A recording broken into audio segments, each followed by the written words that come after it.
ولیوں کے ذکر میں ایک ایسا نام جو کسی تعارف کا محتاج نہیں۔ آپ کا سلسلہ نسب ابو نضر بشر بن الحارث بن عبد الرحمن بن عطاء الموروزی البغدادی ہے۔ آپ کو دنیا بشر حافی کے نام سے جانتی ہے۔ مروہ میں ولایت ہوئی اور بغداد میں مقیم رہے۔ آپ کو کشف و مجاہدات میں مکمل دسترس حاصل تھی اور اصول شرع کے بہت بڑے عالم تھے اور اپنے ماموں علی حشرم کے ساتھ بیعت تھے۔ ناظرین گرامی، جب اللہ تعالیٰ کسی پر مہربان ہوتا ہے تو اس کی قسمت کھول دیتا ہے۔ آج کی ویڈیو میں جن ولی اللہ کا ذکر ہے ان کا بھی ذکر کچھ ایسے ہی ہے کہ ایک مرتبہ حالت دیوانگی میں آپ کہیں جا رہے تھے۔ راستے میں آپ کو ایک کاغذ پڑا ہوا ملا جس پر بسم اللہ الرحمن الرحیم لکھا ہوا تھا۔ آپ نے اسے عطر سے معطر کر کے کسی بلند مقام پر رکھ دیا اور اسی شب خواب میں ایک درویش کو من جانب اللہ یہ حکم ہوا کہ بشر حافی کو یہ خبر دے دو کہ ہمارے نام کو معطر کر کے جو تم نے تعظیماً بلند مقام پر رکھا ہے اس کی وجہ سے ہم تمہیں بھی پاکیزہ مراتب عطا کریں گے۔ اور بیداری کے بعد جب ان بزرگ کو یہ تصور آیا کہ بشر حافی تو فسق و فجور میں مبتلا ہیں، شاید میرا خواب صحیح نہیں ہے، لیکن جب دوسری مرتبہ اور تیسری مرتبہ بھی یہی خواب آیا تو وہ درویش آپ کے گھر پہنچے تو درویش کو معلوم ہوا کہ آپ میکدے میں ہیں، اور جب وہ درویش میکدے میں پہنچے تو دیکھا کہ بشر حافی نشے میں چور بد مست پڑے ہیں۔ انہوں نے لوگوں سے کہا کہ آپ سے جا کر کہہ دیں کہ کوئی درویش آپ کے لیے ضروری پیغام لایا ہے۔ چنانچہ جب لوگوں نے آپ سے کہا تو آپ نے سوچا کہ نا پتہ عطاب الہی کا پیغام ہے یا سزا کا، یہ کہہ کر میکدے سے ہمیشہ کے لیے توبہ کر کے نکلے۔ اس کے بعد اللہ نے آپ کو وہ مرتبہ عطا کیے جن کی وجہ سے آپ کا ذکر بھی قلوب کا سکون بن گیا۔ جس وقت یہ درویش اللہ کا پیغام آپ تک لے کے آئے تو اس ٹائم آپ نے جوتے نہیں پہنے ہوئے تھے۔ حافی کہتے ہیں بغیر جوتوں والے کے، یعنی کہ جس نے جوتے نہ پہنے ہوں۔ تو آپ نے یہ خیال کیا کہ مجھے جب اللہ کا ایک پیغام آیا ہے تو میں نے جوتے نہیں پہنے ہیں تو میں ساری زندگی جوتے نہیں پہنوں گا۔ آپ اس احساس کی وجہ سے ننگے پاؤں چلا کرتے تھے کہ اللہ نے زمین کو فرش بنایا ہے، اسی لیے شاہی فرش پر جوتے پہن کر چلنا آداب کے منافی ہے۔ یہی وجہ ہے کہ آپ کو حافی کہا جاتا ہے۔ اولیاء کرام کی ایک ایسی جماعت بھی تھی جو نہ تو ڈھیلے سے استنجا کرتے تھے اور نہ ہی زمین پر تھوکتے تھے، کیونکہ انہیں ہر سو نور الہی کا ظہور محسوس ہوتا تھا، اور بشر حافی کا تعلق بھی انہی جماعت کے ساتھ تھا۔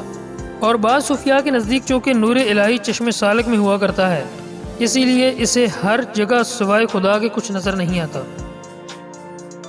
ایک روایت میں آتا ہے کہ آپ صلبہ کی میت کے ہمراہ انگوٹھوں کے بل تشریف لے جا رہے تھے اور یہ فرما رہے تھے کہ مجھے یہ ڈر ہے کہ کہیں ملائکہ کے پروں پر میرا قدم نہ پڑ جائے۔ حضرت امام احمد بن حنبل ہمیشہ آپ کی ہی میت میں رہا کرتے تھے، آپ کے عقیدت مندوں میں سے تھے۔ حضرت امام احمد بن حنبل کے شاگردوں نے آپ سے پوچھا کہ فقیہ محدث ہونے کے باوجود آپ ایک خطبی کے ہمراہ کیوں رہتے ہیں؟ تو آپ نے فرمایا کہ مجھے اپنے علم پر مکمل عبور حاصل ہے، لیکن وہ خود بھی اللہ کو مجھ سے زیادہ جانتا ہے۔ اسی وجہ سے امام صاحب آپ بشر حافی سے ہمیشہ استدعا کیا کرتے تھے کہ مجھے خدا کی باتیں سنائیں۔ منقول ہے کہ ایک مرتبہ میدان بنو اسرائیل میں حضرت خواص کی ملاقات حضرت خضر علیہ السلام سے ہو گئی، تو بلال خواص نے فرمایا کہ آپ کی امام شافعی کے متعلق کیا رائے ہے؟ فرمایا کہ وہ اوتار میں سے ہیں، اور فرمایا امام احمد بن حنبل کے متعلق آپ کی کیا رائے ہے؟ تو حضرت خضر علیہ السلام نے فرمایا کہ ان کا شمار صدیقین میں ہوتا ہے۔ اور جب بشر حافی کے متعلق دریافت کیا گیا تو فرمایا کہ وہ منفرد زمانہ ہیں۔ حضرت عبداللہ کہتے ہیں کہ میں نے ذنون مصری کو عبادت سے متصف پایا اور حضرت سہیل کو اشاروں پر چلنے والا، اور بشر حافی کو تقویٰ میں ممتاز پایا۔ لوگوں نے سوال کیا کہ آپ کا رجحان کس طرف ہے؟ تو فرمایا بشر حافی کی طرف، کیونکہ وہ میرے استاد بھی ہیں۔ حضرت بشر حافی نے محدث ہونے کے بعد تمام علوم کی کتابوں کو زیر زمین دفن کر دیا تھا، اس کے بعد بھی کبھی حدیث بیان نہیں کی، اور یہ فرماتے تھے کہ میں اس وجہ سے حدیث بیان نہیں کرتا کہ میرے اندر حصول شہرت کا جذبہ ہے، اور اگر یہ خامی نہ ہوتی تو میں ضرور بالضرور حدیث بیان کرتا۔ ایک مرتبہ لوگوں نے کہا کہ بغداد میں عقل حلال کی رسم باقی نہ رہی تو آپ کے کھانے کا کیا نظام ہے؟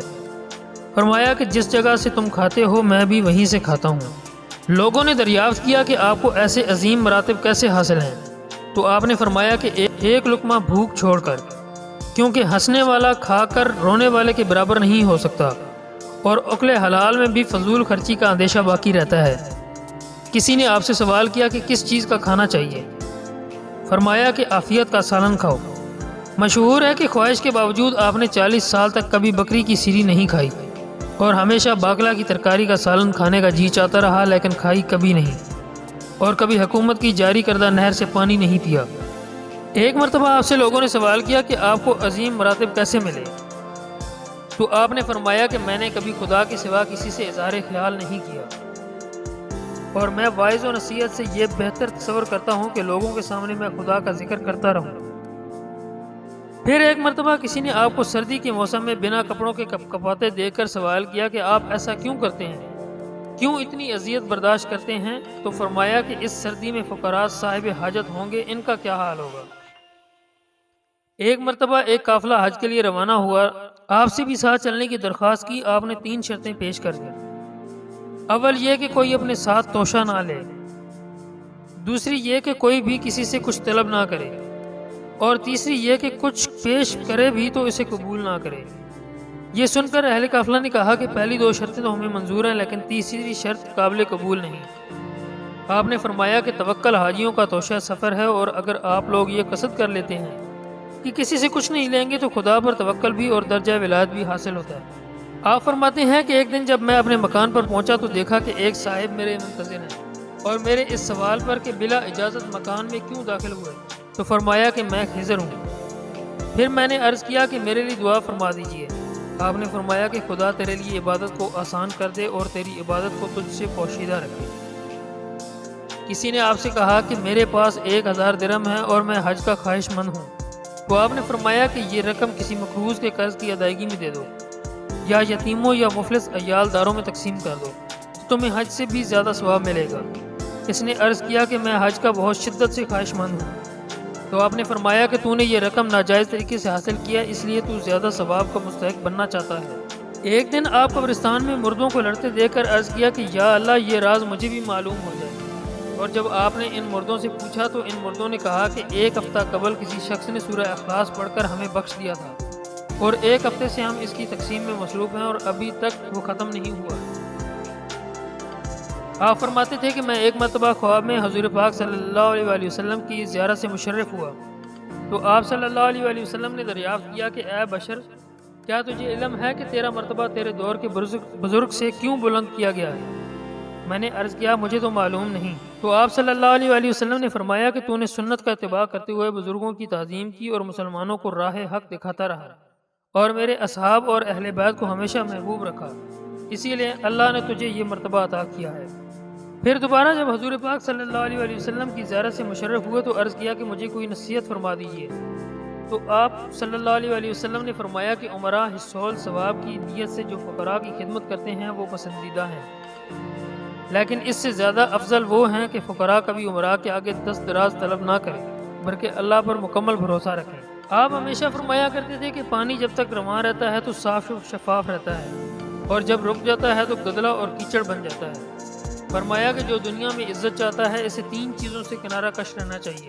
اول مخلوق سے اظہار حاجت کرنا، دوم دوسروں میں عیب نکالنا، سوم کسی مہمان کے ہمراہ جانا۔ فرمایا کہ دنیاوی نمود کا خواہاں لذت آخرت سے محروم ہو جاتا ہے، دنیاوی نمود کا خواہاں لذت آخرت سے محروم ہو جاتا ہے۔ فرمایا کہ کانے رہ کر صرف دنیا ہی میں عزت ملتی ہے، جب بھی قناعت بہتر تھی۔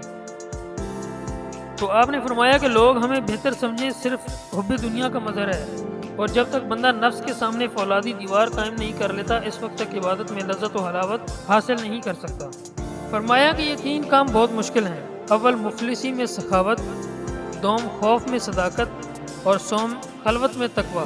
فرمایا کہ تقوی نام ہے شکوک و شبہات سے پاک ہونے اور قلب کی ہمہ وقت گرفت کرنے کا۔ فرمایا کہ اللہ تعالیٰ نے بندوں کو صبر و معرفت سے زیادہ کوئی عظیم شے نہیں عطا کی، اہل معرفت خدا کے ہی مخصوص بندے ہیں، اور جو بندہ اللہ کے ساتھ قلب کو صاف رکھتا ہے اس کو صوفی کہتے ہیں، اور اہل معرفت وہ ہے جن کو خدا کے سوا نہ کوئی جانتا ہے اور نہ عزت کرتا ہے، اور جو شخص حلاوت آزادی کے ساتھ ہمکنار ہونا چاہے ان کو اپنے خیالات پاکیزہ بنانے چاہیے، اور جو صدق دلی کے ساتھ عبادت کرتا ہے وہ لوگوں سے خوفزدہ رہتا ہے۔ آپ نے فرمایا کہ نہ تو مجھے کبھی اہل دنیا میں بیٹھنا گوارا ہوا اور نہ کبھی انہیں میری صحبت ہی اچھی لگی۔ کسی نے عرض کیا کہ میں متوکل اللہ ہوں، تو فرمایا کہ تو متوکل ہے تو خدا کے احکام پر بھی راضی ہوگا۔ انتقال کے وقت جب آپ شدید مضطرب ہوئے تو کسی نے عرض کیا کہ کیا ترک دنیا کا غم ہے؟ فرمایا نہیں، بلکہ بارگاہ خداوندی میں جانے کا خوف ہے۔ کسی شخص نے آپ کی وفات کے وقت آپ سے اپنی مفلسی کا رونا رویا تو آپ نے اپنا پیراہن اتار کر اس کو دے دیا اور خود دوسرے سے مانگ کر پہن لیا۔ انتقال کے بعد کسی نے آپ کو خواب میں دیکھ کر آپ کا حال دریافت کیا تو فرمایا کہ اللہ تعالیٰ مجھ سے اس لیے ناراض ہوا کہ تو دنیا میں اس سے اتنا زیادہ کیوں خائف رہتا تھا، اور کیا تجھے میری کریمی پر یقین نہیں تھا؟ پھر اسی شخص نے اگلے دن خواب میں دیکھ کر آپ سے حال دریافت کیا تو فرمایا کہ اللہ نے مجھے معاف کر دیا ہے اور میری مغفرت فرما دی ہے، اور یہ بھی فرمایا کہ خوب کھا اور پی، اسی لیے کہ تو نے دنیا میں میری یاد کی وجہ سے نہ کچھ کھایا ہے نہ پیا ہے۔ ہر کسی نے آپ کو خواب میں دیکھ کر حال دریافت کیا تو فرمایا کہ اللہ نے میری مغفرت فرما دی ہے اور نصف بہشت میرے لیے جائز فرما دی۔ اگر تو آگ پر ہی سجدہ ریزی کرتا جب بھی تو اس چیز کا شکر ادا نہیں کر سکتا تھا کہ ہم نے لوگوں کے قلوب میں تجھے جگہ عطا کر دی۔ پھر ایک اور شخص نے آپ کو خواب میں دیکھ کر حال دریافت کیا تو آپ نے فرمایا کہ اللہ نے میری مغفرت فرما دی اور یہ بھی فرما دیا کہ جب ہم نے تم سے دنیا سے اٹھایا تو تجھ سے بہتر کوئی اور نہیں تھا۔ ایک عورت نے امام احمد بن حنبل سے یہ مسئلہ دریافت کیا کہ میں اپنی چھت پر سوت کاٹ رہی تھی، راستے میں شاہی روشنی کا گزر ہوا اور اسی روشنی میں تھوڑا سا سوت کاٹ لیا، اب فرمائیے کہ وہ سود جائز ہے یا ناجائز؟ یہ سن کر امام صاحب نے فرمایا کہ تم کون ہو اور اس قسم کا مسئلہ کیوں دریافت کرتی ہو؟ اس عورت نے جواب دیا کہ میں بشر حافی کی ہمشیرہ ہوں۔ امام صاحب نے فرمایا کہ تمہارے لیے وہ سود جائز نہیں، کیونکہ تم اہل تقوی کے خاندان سے ہو اور تمہیں اپنے بھائی کے نقش قدم پر چلنا چاہیے۔